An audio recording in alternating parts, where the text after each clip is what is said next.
Olá, está começando o programa Catedral Jovem na TV, seja muito bem-vindo.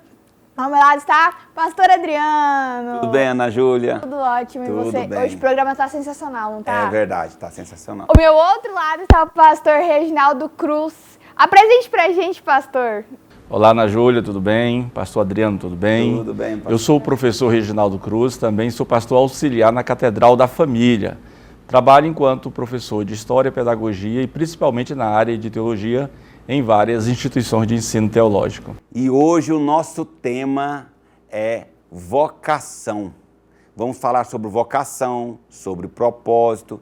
É um tema bem amplo para a nossa juventude entender e focar um pouco, Ana Júlia. Isso mesmo, uma coisa interligando a outra, né? É verdade. E hoje, pastor, vamos começar essa discussão nossa.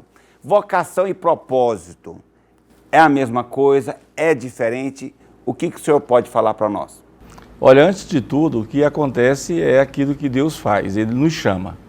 Então, a primeira coisa que acontece na vida de um jovem é o chamado de Deus. Então, a partir desse chamado de Deus, aí é gerado aí a conversão, é gerado a vocação, o propósito, etc, etc. Então, mesmo assim, além do chamado, a vocação vem antes do propósito. Porque a vocação é aquele direcionamento que Deus nos dá. Deus é como se Ele nos desse um GPS e dissesse para cada um de nós que temos que seguir essa ou aquela rota. Então a vocação é a rota que nós temos no caminho de Deus.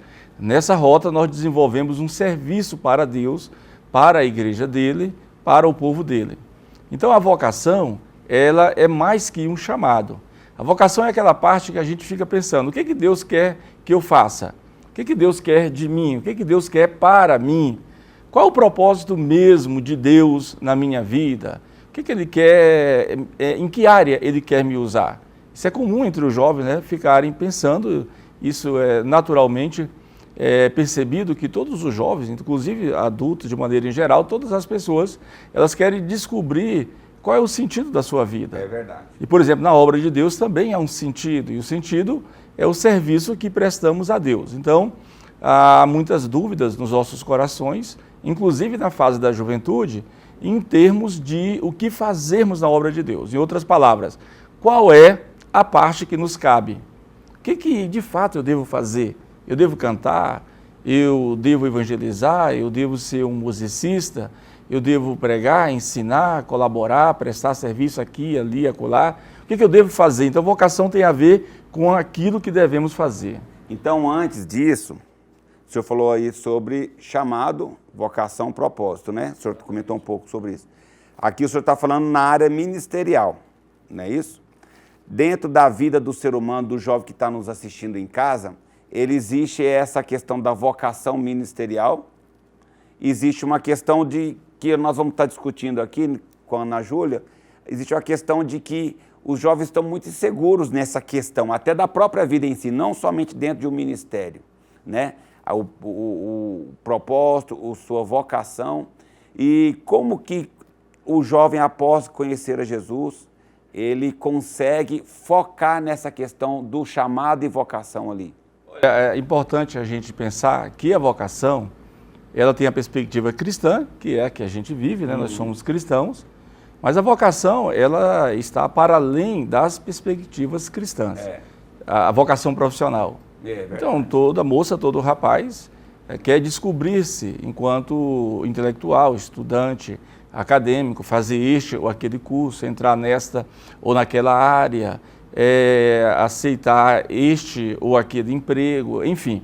Então, na perspectiva geral, que muitos chamam de secular, é necessário também que o jovem se descubra, né?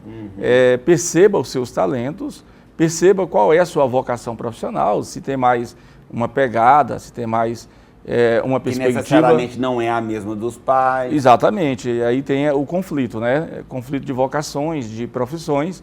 É importante você descobrir o que você gosta, o que você quer fazer porque gosta de fazer. Então, vocação tem a ver com isso, é aquilo que você quer fazer porque você gosta de fazer. E muitos jovens, a maioria das vezes, até sabe o seu propósito. Exemplo, eu sabia o meu propósito, que era levar a palavra de Deus na minha geração. Só que às vezes não tinha um start de falar assim, nossa, tem que ir ali falar. Às vezes Jesus falava no meu coração, eu falava, não, Não é Jesus falando no coração, não. Falar pra aquela pessoa. E esses dias pra trás, eu tive um start. Falei, uai, eu sei do meu propósito, por que eu não estou participando? Por que eu não estou fazendo meu propósito? E você concorda comigo? Tem muitos jovens que sabem do seu propósito, mas não praticam, né? É preciso ter uma percepção prática, né? Então, se a garotada sabe, a rapaziada sabe o que eles querem fazer, o que eles gostam de fazer, agora é a hora da praxis, ou seja, da prática. Tem que pôr em prática a nossa profissão, tem que pôr em prática a nossa profissão, os nossos talentos, os nossos dons. Então, é preciso ter uma percepção. Por que eu não estou fazendo isso, né? Então, nós não somos chamados para o ócio, né? Ou para a contemplação, nós somos chamados para a praxis, para a prática. Nós somos chamados para fazer alguma coisa. E muitas vezes a nossa vocação ministerial, ou dentro de um sacerdócio, dentro de uma igreja, que seja, ela tem muito a ver com o que Deus nos criou, né? Igual o senhor falou aí sobre os dons e talentos individuais, porque cada um tem um perfil, um jeito de se desenvolver, um jeito de fazer natural, onde é que ele busca a vocação profissional, as suas relações interpessoais, e aquilo ali tudo é ferramenta para depois a vocação. E às vezes o jovem fica preso porque fala, meu pai teve o ministério de pregar, eu também vou ter o ministério de pregar. E não, muitas vezes Jesus quer outro propósito, talvez no louvor, talvez ele tenha outro dom, não é? E a ideia do propósito é muito importante para essa discussão, porque com a vocação, ou seja, a gente sabe o que a gente quer fazer, o que a gente pode fazer, o que a gente sabe fazer, aí vem o propósito, eu vou fazer isso para quê? Né? Então o propósito tem a ver com onde nós queremos chegar, onde se pretende chegar. Então o propósito... E quais são os caminhos, né, que vai até ele chegar ao quais são as etapas, né? O propósito, às vezes, dentro dele tem um processo, né? Etapas, caminhos, passo a passo, que exigirá muita paciência e muita perseverança naquilo que está fazendo. Então o propósito ele vem depois da vocação. A vocação é descobrir-se parte de um processo, descobrir-se parte de algo. Nós descobrimos através do Espírito Santo que nós somos parte da igreja. Certo. Então a juventude, de maneira geral, descobre que são parte de uma geração que tem força, que tem vigor, que tem brilho, que tem muita inteligência, que tem muita capacidade criativa. E agora tem um propósito. Tudo bem, eu tenho tudo isso, mas qual é o meu propósito? O que eu vou fazer com isso ou com tudo isso? Tem dois personagens da Bíblia, que é Salomão e Davi. Acompanha comigo, você de casa, esse versículo. 1 Crônicas 22:7. E disse Davi a Salomão, filho meu, quanto a mim tiver em meu coração o propósito de edificar uma casa ao nome do Senhor meu Deus.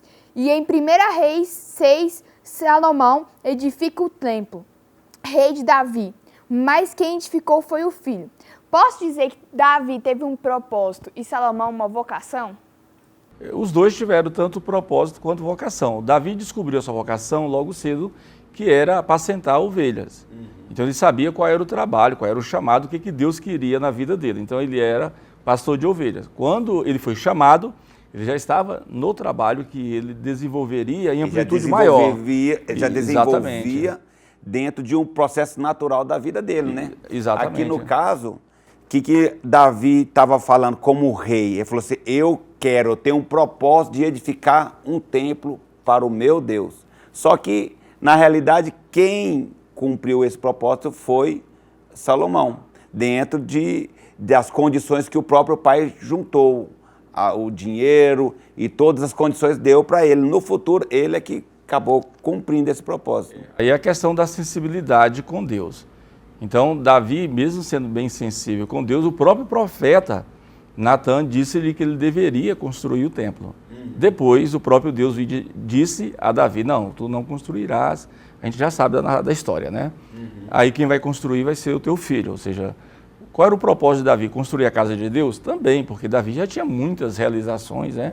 Transformou uma sociedade nômade, um povo tribal, em um estado, em um poder, em um país, né? Em um governo, né? Exato, fez daquilo tudo um governo. Trouxe a arca. Trouxe a arca. Então, ele formou exército, criou um poder central, organizou política e economicamente o Estado de Israel pela primeira vez. Mas ele tinha outros propósitos, e um dentre eles era construir a casa de Deus, mas não era o propósito de Deus. Aí é onde entra A sensibilidade, o meu propósito, o nosso propósito é o mesmo de Deus? Está consoante, conforme, adequado ao propósito de Deus? A minha vontade é a vontade de Deus? Será que o que Deus quer para mim é o que eu quero para mim é o que Deus quer para mim? Deus me preparou, foi para isso? Isso vale para você, jovem, que está em casa, às vezes se perguntando o seu destino, o seu propósito, para que você veio, por que Deus te criou. Então nós temos que alinhar tudo isso e principalmente aprender a ouvir a voz de Deus. Essa fala é muito importante, pastor Adriano, para essa nossa juventude, de maneira geral, ter essa sensibilidade, que até o profeta, o grande profeta, se engana lá, o profeta Natan, Davi constrói a casa do Senhor. Aí Deus diz, não, eu não falei isso, o Davi não construirá. Então é importante que essa nossa geração, essa galera jovem que está na igreja, descubra-se primeiramente em Deus, né? Aí é necessário dizer que todo jovem precisa do direcionamento, da instrução e descobrir qual é o seu propósito diante de Deus, né? É isso aí. Isso é muito importante. Vamos para um rápido intervalo e já já voltamos.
E estamos de volta. E olha, não se esqueça que temos nosso culto, não é mesmo, Adriano? É verdade, Ana Júlia. Todos os sábados nós estamos ali na igreja, na Catedral da Família, na Ricardo Paranhos, às 20 horas. E também temos uma escola dominical, uma sala toda climatizada, preparada para você, jovem, estar ali. Café da manhã. Gente, 5 estrelas, né, Adriano? Muito bom. Café da manhã às 9, 9h30 tem um louvor, depois nós já vamos para a nossa sala, às 9, às 10 horas, né, mais ou menos, não é isso? Mais ou menos isso, a gente Aí já nós desce. vamos para a nossa sala na escola dominical. Mas o nosso convite principal aqui, culto todos os sábados às 20 horas na Catedral da Família Ricardo Paranhos. Aguardamos vocês lá. Aqui na nossa programação de hoje, nós estamos falando aqui com o nosso pastor Reginaldo Cruz. Estamos falando sobre vocação, né, pastor? Sobre vocação dos jovens. E eu quero citar aqui 2 versículos de uma instabilidade de um homem que fala muito nas nossas vidas até hoje, que é sobre Jó. Jó, ele teve 2 momentos. Um momento onde ele estava muito deprimido, muito triste e sem razão de ser. Por quê? Porque o livro de Jó conta que ele orava, que ele buscava a Deus, ele orava pela família, ele orava pelos filhos, ele tinha sua vida reta em Deus, mas aprove Deus fazer com que ele passasse por uma situação. E isso levou ele a um momento muito difícil. E depois ele tem um encontro com Deus num momento especial, numa intimidade. Eu quero citar aqui para você esses 2 versículos para nós discutirmos o assunto aqui. Jó 17:11 fala assim: os meus dias passaram e frustraram os meus propósitos, as aspirações do meu coração. Logo no versículo 15 ele fala assim: onde, pois, agora estaria a minha esperança? Aqui ele estava em tremenda angústia, pastor. E lá em Jó 42, versículo 2, já fala muito diferente. Fala assim: bem sei que tudo podes e que nenhum dos teus propósitos podem ser impedidos. Muito diferente a realidade uma da outra. Pastor, como tratando, eu sei que temos muitos jovens, muitas pessoas em casa, em todo o mundo, assistindo pela internet, pelos canais, canal Promessa, e muitos às vezes passam por essa instabilidade, uma hora estou em cima, outra hora estou embaixo. Ali ele estava num momento de angústia, mas depois que ele teve uma revelação, um entendimento de intimidade com Deus, ele já mudou a sua própria visão. O vocacionado, ele deve saber, principalmente, que ele está dentro de um processo, né? Então, o processo é a nossa vida, a nossa existência, essa é a realidade concreta a qual nós pertencemos. Então, na vida cristã, no caso, na vida de Jó, na vida dele em relação a Deus, na intimidade e espiritualidade com Deus, ele teve percalços que poucas pessoas talvez tiveram na vida ou nunca tiveram. E é evidente que nesses percalços, nessa dificuldade que Jó passa, vem transtornos emocionais na vida da pessoa. Jó além de ser reto, íntegro, temente a Deus, ele é muito sincero. E Jó é sincero principalmente com Deus. Ele fala a Deus exatamente o que ele sentia, se ele tem aflição, se ele tem dor, se ele tem mágoa. O que ele tem, ele diz a Deus. O senhor conseguiu entrar num ponto interessante. Ele tinha uma intimidade com Deus, né? Ele conseguiu expressar aquilo que estava aqui dentro para a pessoa correta que poderia ajudar. Isso é a sinceridade, a honestidade. Jó é honesto com todas as pessoas, ele deixa bem claro isso no livro, e ele é honesto, transparente com Deus. Então ele diz a Deus: ó Senhor, tu me deu, o Senhor tomou. Por exemplo, os amigos dele dizem: Jó, você está assim porque você pecou. Jó, você está assim porque você transgrediu. Jó, você está assim porque você perverteu o direito do pobre. Perverteu o direito do pobre. Jó, você está assim porque... Sempre arrumando uma justificativa. Porque você roubou a viúva. Aí Jó diz: não, eu nunca perverti ninguém. Se o Todo-Poderoso me provar, eu sairei como ouro. Eu nunca defraudei ninguém. Ele diz assim, o texto é poético, né? Então, nessa categoria poética, ele diz: olha, eu era o sorriso da criança, eu era a força do idoso, eu era o pão da viúva, eu era a força do aleijado, e diz assim: eu não pequei. Então, o que acontece? Jó, ele passa por essas situações, esses paradoxos, né? Ou seja, construções ambíguas, contraditórias, e contradições, ou seja, altos e baixos, acontecem na vida de todo ser humano. Todo jovem será cometido aqui, ali, eu não sei quando, por alguma situação, revés, por alguma situação que ele não esperava. Será aprovado pelo fogo, será aprovado pelas suas atitudes. Isso pode ajudar a fortalecer a sua capacidade psicoemocional, pode fortalecer o seu próprio caráter, pode dar também nova percepção de Deus, da vida, das pessoas. Então essas coisas só acontecem para nos amadurecer, né, Júlia? E Deus, Ele é um grande regente. Ele, nessa coisa toda, Deus ele vai administrando. Deus administra tão bem o universo, as coisas, as pessoas, o mundo, os que nele habitam, que Paulo disse que todas as coisas cooperam para o nosso bem. Por que todas as coisas cooperam para o nosso bem? Porque Deus está as administrando. Está na mão dele, né? Está na mão dele, ele que está no controle. Então, mas para isso a gente tem que entregar, né? É preciso essa necessidade de entrega, de renúncia. Jó entrega-se totalmente para Deus, né? A vida dele é Deus. É igual o Davi, que nós falamos no bloco anterior. Davi era imerso em Deus, falava com Deus, as orações dele se tornaram salmos, ele ia para a guerra, ele orava, intimidade o tempo todo. E não é aquela intimidade modinha, né? Não é aquele movimento em torno porque um está de uma fazendo, coisa... tá fazendo, na realidade ele está lá, ele sempre buscando a intimidade dele. E isso não é uma coisa casual, a intimidade. E também não é um movimento, como eu disse, modinha, que rapidinho... Só para mostrar que faz. É só para mostrar. Então, é importante, voltando um tema atrás, uma coisa que eu tenho que lembrar de falar. Para os vocacionados, para os rapazes, moças, primeiro precisa entender que nós somos guiados pelo Espírito Santo. Então, a força que nós temos não é propriamente nossa. Então, há o Espírito Santo que nos guia, que nos fortalece e que nos direciona nessa vida. Isso ele faz quando ele nos chama e agora ele nos vocaciona. E ele mesmo, nessa intimidade, que vai desenvolver a nossa espiritualidade. Nessa espiritualidade teremos sensibilidade com o Espírito Santo e aí ele vai nos conduzir, vai nos guiar e promover o nosso bem. Então, o que o Espírito Santo faz sempre é promover o bem dessa geração jovem, né? Para isso precisamos dessas questões, né? E uma outra coisa importante também para todo vocacionado, pastor Adriano, é saber que está sendo liderado pelo Espírito Santo, como eu já disse, e também liderado pelos seus líderes, pelos nossos líderes nas igrejas, né? Da mesma forma que eu disse que nós não podemos ter uma intimidade modinha, nós também temos que fugir de lideranças modinhas, né? Que só geram movimentos, mas não produzem transformação de vida aí na garotada. Então nós precisamos de pessoas que nos direcionem, que venham nos instruir, dizer faça isso, não faça aquilo. Nós precisamos de pessoas. Mantendo dentro da palavra, né? Essa questão de modinha realmente é algo... E cada dia que passa vão surgindo, né, na linguagem dos jovens, mais jovens do que eu. Que eu sou jovem, mas não sou tanto. Tem jovem mais jovem que o Adriano, né? Olha aqui, você está indicando. Eu sou jovem, mas não sou tanto.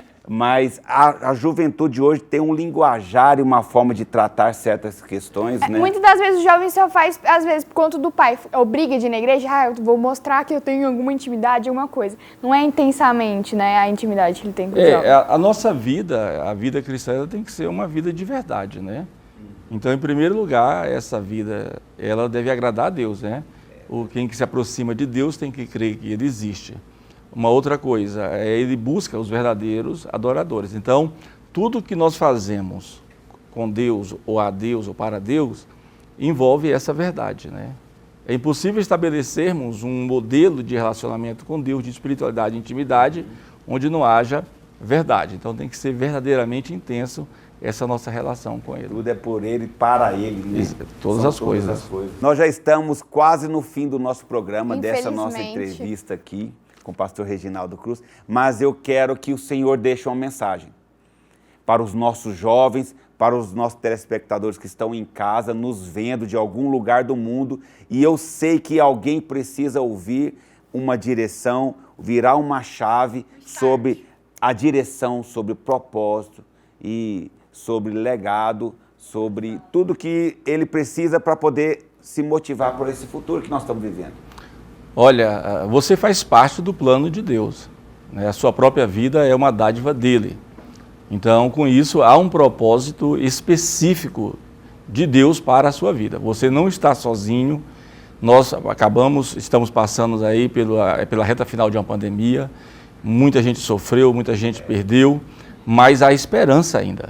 Então, principalmente os jovens que precisam descobrir-se no Senhor, o seu chamado, a sua vocação, o seu propósito para com Deus, caminhe nessa direção, caminhe em direção a Deus e cada vez mais submetendo a Ele e pedindo que Ele seja o motivo da sua própria existência, da sua própria razão, da sua própria maneira de ser, pensar e de agir.